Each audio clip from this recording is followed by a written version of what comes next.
Bismillahirrahmanirrahim. Assalamualaikum warahmatullahi wabarakatuh. Alhamdulillahirabbil alamin. Wa bihi nasta'in wa ala umuri dunya waddin.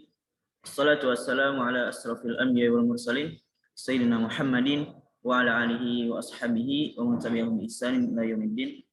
Amma ba'du. Rabbi shrah li sadri wa yassir li amri wa hlul 'uqdatam min lisani yafqahu qawli. A'udzu billahi minasyaitonir rajim. Ya ayyuhalladzina amanu taqullaha haqqa tuqatih wa la tamutunna illa wa antum muslimun.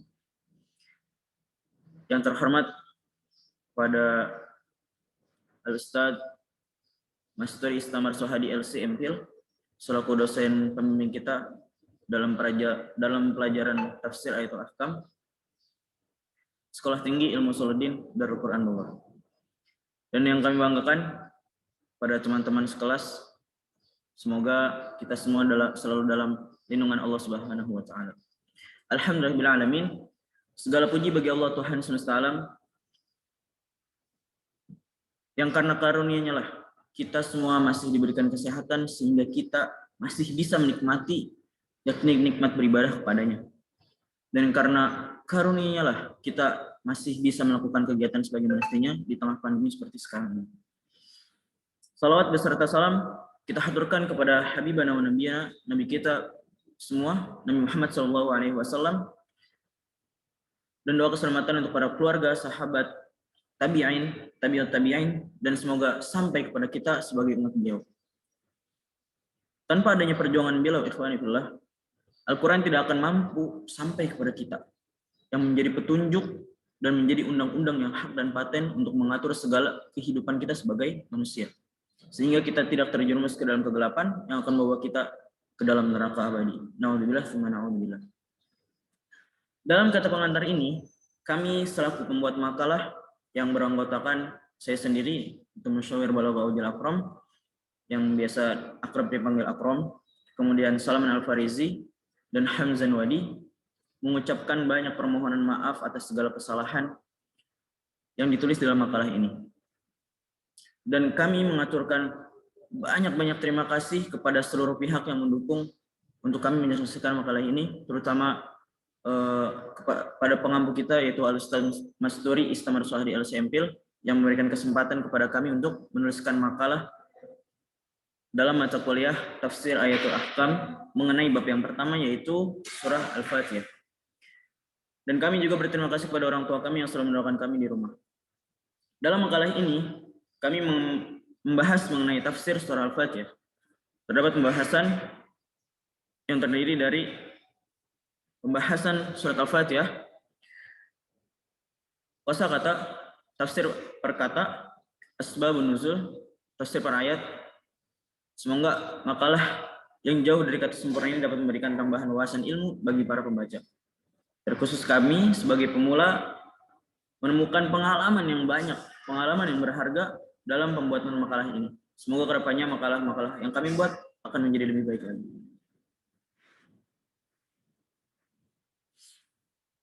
Baik, ikhwani fillah, kita masuk pendahuluan. Al-Fatihah adalah nama surah pertama yang ditulis di dalam Al-Quran dan merupakan surah yang wajib dibaca kita dalam sholat. Selain kedudukannya yang sangat penting dalam sholat, Al-Fatihah juga seringkali dibaca menyertai doa dan permohonan pada Allah Subhanahu wa taala baik secara individual maupun bersama-sama maupun jami'ah. Surat Al-Fatihah juga merupakan salah satu dari beberapa surat dalam Al-Qur'an yang mempunyai keutamaan dan kelebihan yang sangat luar biasa. Salah satu keutamaan tersebut adalah dengan dinamakannya Al-Fatihah sebagai Ummul Kitab atau induk dari Al-Qur'an.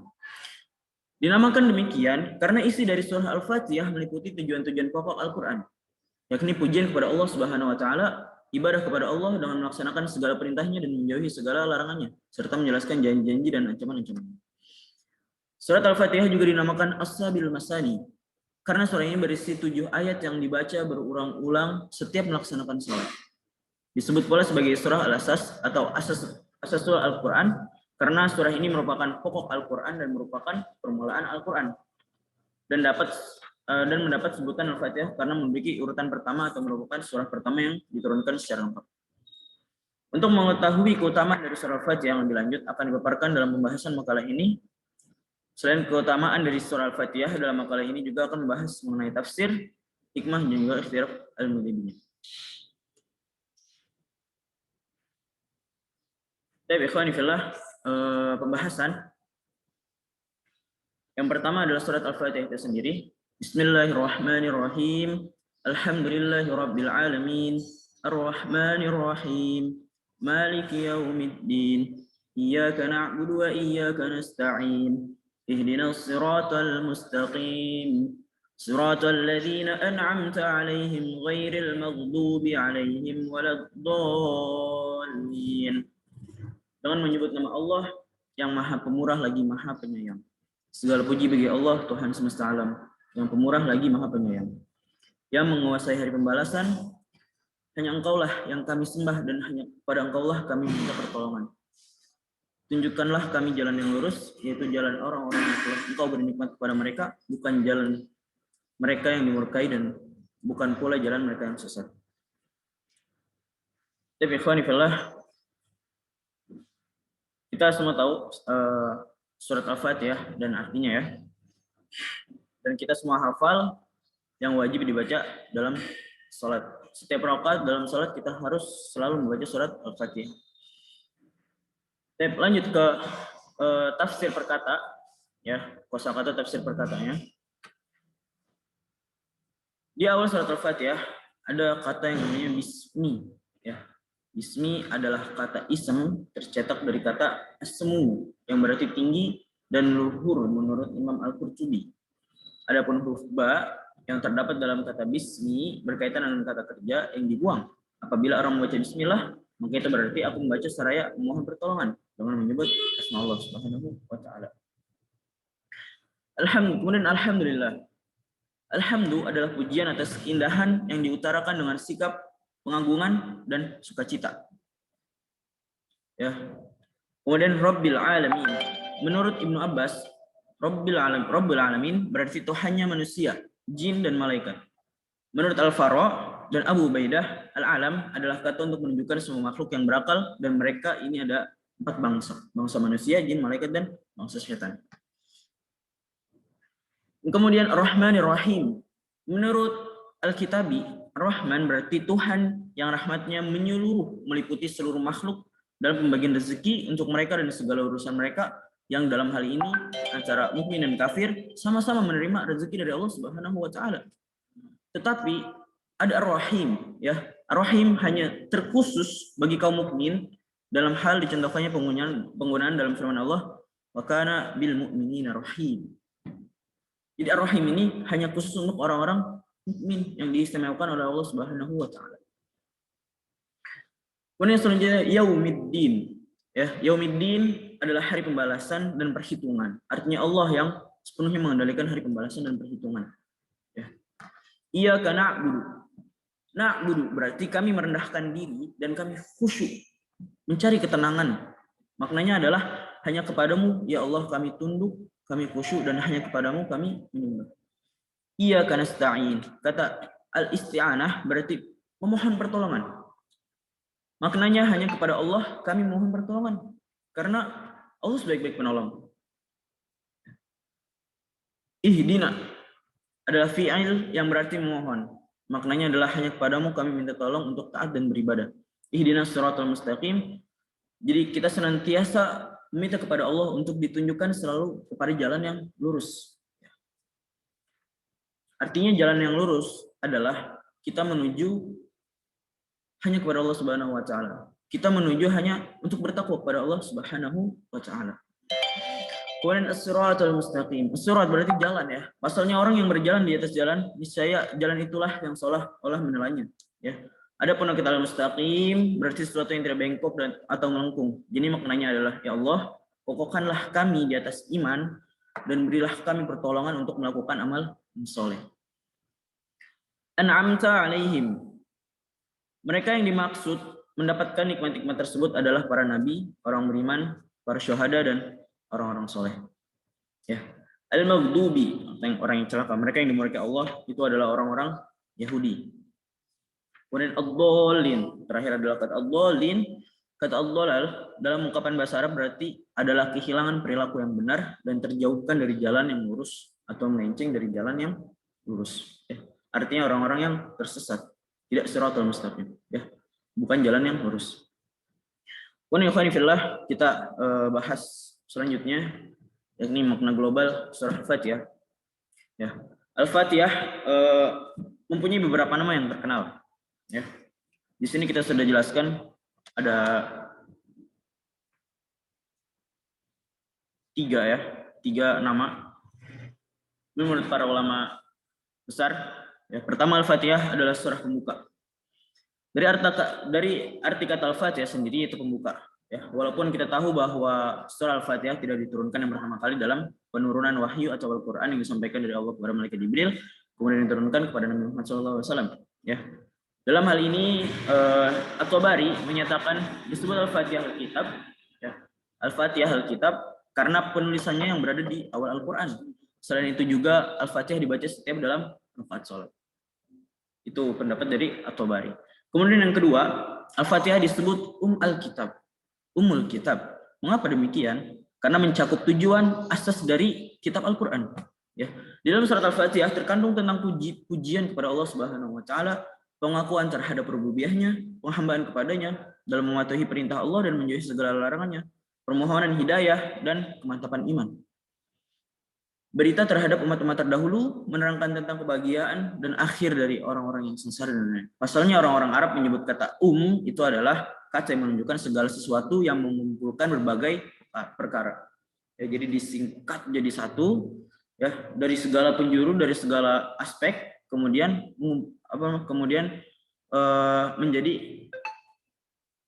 menjadi satu gitu, ya, menjadi asas, jadi judul besar, garis besar. Pendapat yang ketiga, As-Saba' al-Masani, ya, 7 ayat yang diulang-ulang. Disebut demikian karena surah Al-Fatihah yang terdiri dari 7 ayat kemudian dibaca berulang-ulang dalam setiap rakaat salat. Diriwayatkan dari sekelompok sahabat, ya, mereka menafsirkan firman Allah, dan sesungguhnya kami telah berikan kepadamu 7 ayat yang dibaca berulang-ulang. Surah Al-Fatihah menurut Said Qutb yang selanjutnya, beliau memberikan ulasannya dalam tafsirnya, ya. Tafsir beliau adalah Alkitab Zilal Al-Quran. Beliau berkata seperti ini, ya.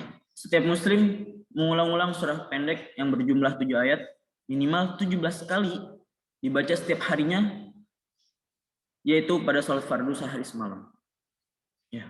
Pasalnya tidak sah bagi seorang muslim yang mengerjakan salat tanpa membaca surat Al-Fatihah di setiap awal rakaat. Ya. Hal tersebut berdasarkan hadis Rasulullah, ya, Shallallahu Alaihi Wasallam dalam 2 kitab besar, yaitu Kitab Al-Bukhari dan Muslim. Tidak ada salat yang sah bagi orang yang tak membaca Al-Fatihah, Alkitab, surat Al-Fatihah. Ya. Dalam surah Al-Fatihah termuat akidah Islam, konsepsi dan segenap rasa dan arahan Islam secara garis besar. Redaksi surat Al-Fatihah yang dimulai dengan Bismillahirrahmanirrahim, yaitu memulai sesuatu dengan nama Allah Subhanahu wa taala yang merupakan adab yang diwahyukan oleh Allah kepada Rasulullah SAW dalam permulaan turunnya Al-Qur'an ini, sebagaimana disepakati yaitu firman Allah, bacalah dengan menyebut nama Tuhanmu. Iqra bismi rabbikal ladzi khalaq. Redaksi selanjutnya yaitu Ar-Rahman Ar-Rahim adalah konsepsi Islam kedua yang dinyatakan sebagai garis besar. Redaksi tersebut memberikan ketegasan hubungan antara manusia dengan Tuhannya. Ya, setelah menyebutkan nama Tuhannya, kemudian menyebutkan bahwa Allah itu yang Maha Penyayang dan memberikan semua berupa rezeki dan sebagiannya, oleh karena itu menyebut yang Maha Pengasih. Kata alhamdu seraya menyifatinya dengan rububiyah yang mutlak karena menyebut namanya. Disinilah akidah Islamiyah yang tampak sempurna dan teratur, yang semuanya dikaruniakan kepada manusia sebagai rahmat. Redaksi Ar-Rahman Ar-Rahim yang diulang sendiri dalam satu ayat dalam surah Al-Fatihah guna lebih memastikan kemutlakan rububiyah Allah Subhanahu wa taala dan menetapkan kaidah hubungan antara Rabb dengan makhluknya. Demikian pula pengungkapan dengan redaksi Malik Yaumiddin, yang merupakan cerminan universal agung, amat dalam pengaruhnya serta mengandung ideologi universalitas agung. amat dalam mengaruhnya serta mengandung terhadap keimanan pada hari akhir. Ya, pada hakikatnya iman kepada hari akhir merupakan salah satu universalitas dan universalan akidah Islam. Keimanan terhadap hari akhir mempunyai nilai yang amat penting dalam mengalihkan pandangan dan hati manusia ke alam yang lain. Iman kepada hari akhir adalah salah satu hal yang membedakan manusia dalam hakikatnya yang tertinggi dengan gambaran manusia lainnya yang menyimpang dan tak mampu untuk mencapai kesempurnaan. Selama keimanan ada dalam diri seseorang, belum terpatri dalam sanubarinya, tentu seorang individu yang punya kemampuan terbatas juga tak akan percaya dan mau berkorban untuk meraih kehidupan akhirat. Ya, hal ini akan terlihat jelas perbedaannya ya antara manusia yang memiliki iman dan manusia yang tidak memiliki iman pada hari akhir, pada hari perhitungan. Karena Allah semua yang mengatur segala sesuatunya pada hari tersebut. Ya. Firman Allah kemudian ya, iyyaka na'budu wa iyyaka nasta'in, hanya kepadamu kami menyembah dan hanya kepadamu kami meminta pertolongan. Tegasnya ayat ini ingin menyatakan bahwa tidak ada yang berhak disembah kecuali Allah Subhanahu wa taala dan tidak ada penolong kecuali datang dari Allah Subhanahu wa taala. Ya, dalam redaksi ini juga terdapat persimpangan jalan yang berbeda yang membedakan antara kebebasan mutlak dari segala perbudakan dan penghambaan mutlak kepada sama hamba. Ayat ini secara tegas memproklamirkan kebebasan manusia secara menyeluruh. Seorang muslim yang hatinya selalu bertaut dengan Tuhan yang Maha Pengasih lagi Maha Penyayang dan juga terkait dengan semangat naturalisme yang alam itu sendiri selalu tunduk kepada Allah Subhanahu wa taala. Seorang mukmin tentunya berkeyakinan bahwa Allah yang menciptakan seluruh kekuatan, ya, bahwa Allah yang menciptakan seluruh alam ini dengan kekuatannya sendiri. Ya. Allah menciptakan seluruh alam dengan satu aturan dan sekaligus menundukkannya untuk manusia, memberikan kemudahan kepada mereka untuk membuka rahasia-rahasianya serta mengetahui pola-pola yang menjadi sistemnya. Ya. Oleh karena itu banyak dalam Al-Quran itu kita harus berpikir ya untuk membuka pola-pola tersebut. Jika demikian sudah seharusnya jika manusia bersyukur kepada Allah Subhanahu wa taala, dia menjadikan manusia sebagai makhluk yang siap sebagai berbagai satu hal besar untuk mendapatkan pertolongan. Ya. Ini karena manusia itu memiliki akal pikiran, karena akal pikirannya bisa membuka misteri-misteri dalam kehidupan kita. Ya. Tugasnya Allah yang menundukkan alam, bukan manusia yang menundukkan alam. Ya, karena kita berasal dari Allah Subhanahu wa taala, Allah yang menciptakan kita, Allah yang menciptakan pikiran kita. Nah, ada dalam firman-Nya surat Al-Jasiyah, dan Dia telah menundukkan untukmu apa yang di langit dan apa yang di bumi, semuanya sebagai rahmat daripadanya. Ya. Setelah Allah menetapkan prinsip-prinsip dasar holistis yang menjadikan konsepsi Islam, maka dalam firman selanjutnya mulailah manusia diajak pada penerapan aplikasi praktis. Hal ini terdapat dalam redaksi Ihdinas siratal mustaqim siratal ladzina an'amta 'alaihim ghairil maghdubi 'alaihim waladdallin. Tunjukkanlah kami pada jalan yang lurus, yaitu jalan orang-orang yang telah Engkau beri nikmat, bukan jalan orang-orang yang Engkau murkai dan bukan pula orang-orang yang sesat. Ya. Tegasnya, ikhwanifillah, pengetahuan dan konsistensi merupakan dua hal yang menjadi buah dari pertunjukan yang diberikan oleh Allah berikut pemeliharannya sekaligus rahmatnya. Ya, dengan kata lain, mendapatkan petunjuk adalah buah dari keyakinan yang menyatakan bahwa hanya Allah yang memberi pertolongan. Ya, ini merupakan perkara yang amat besar bagi seorang mukmin. Ya, selalu memohon kepada Tuhannya untuk ditunjukkan jalan yang lurus. Tegasnya hidayah adalah fitrah manusia untuk tunduk kepada aturan-aturan yang ditetapkan oleh Allah Subhanahu wa taala. Ya, jadi kita sebagai mukmin terhadap redaksi ayat ini ya, ihdinas siratal mustaqim siratal ladzina an'amta 'alaihim ghairil maghdubi alaihim waladdallin. Ya, itu kita selalu meminta kepada Allah untuk selalu ditunjukkan kepada jalan yang lurus, kepada jalan yang bisa membuat kita lebih bertakwa kepada Allah Subhanahu wa taala. Ya. Dan kita selalu berdoa, hindarilah ya kita dari orang-orang yang merugi, orang-orang yang dimurkai oleh Allah Subhanahu wa taala. Tapi ikhwanifillah, kemudian akan berlanjut kepada hukum-hukum dalam surat Al-Fatihah. Ya. Nanti kemudian akan dijelaskan oleh teman saya, yakni Salman Al-Farisi. Ya. Untuk itu kepadanya kami persilahkan.